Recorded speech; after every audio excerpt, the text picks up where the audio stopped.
Ravi Mira was a 32-year-old man working as a mid-level manager in a private firm in Delhi. From the outside, his life looked settled: stable job, a small apartment, and a decent paycheck. But inside, Ravi felt a growing restlessness. He had dreams of starting his own business, something he'd always postponed in the name of stability, responsibilities, and fear of failure.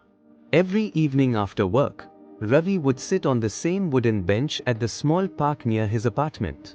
That bench became his escape, a place where he thought, doubted, and dreamed.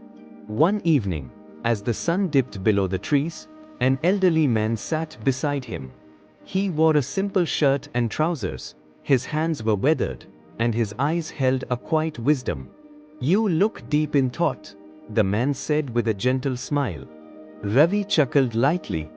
"Just wondering if I'll ever have the courage to chase something I truly want." The old man said, "I've been there. My name is Suresh. When I was your age, I worked as an engineer. It was a good job, safe, steady, and respected. But I had a deep passion for wildlife photography. I spent weekends taking pictures, reading magazines, studying animals. My dream was to travel to forests, capture wildlife, and maybe even publish a book someday." He paused for a moment, as if looking back in time. "But I never gave it a real shot. I told myself it was impractical, that I had responsibilities, and hobbies could wait.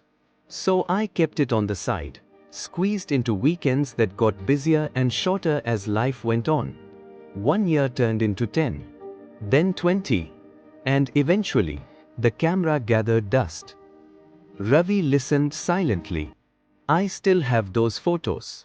And every time I look at them, I wonder, what if I had just tried? Even part-time, even slowly. I didn't fail at photography. I just never began. And now, I realize the cost of not trying is far heavier than the fear of failing." There was a long silence between them. The old man stood up, smiled warmly and said, "If something truly matters to you, don't wait forever. Begin. Even if it's small, even if it's slow, just begin." Ravi walked home that night with those words echoing in his mind. The next morning, before leaving for work, he launched a simple website for a small idea he had: a subscription box for Indian teas sourced directly from local farms. It wasn't perfect, but it was a beginning. Over the next few months, Ravi worked on it during weekends and late nights. He made mistakes, felt discouraged at times, but he kept going. Slowly, orders started coming in. His confidence grew. His purpose became clearer.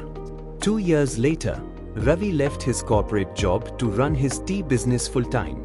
The venture not only thrived but supported dozens of farmers across the country. And more importantly, Ravi felt alive. He still visited the park sometimes. The old man was never seen again. But his words remained a turning point in Ravi's life. "Yeah, come on baby, this is nice."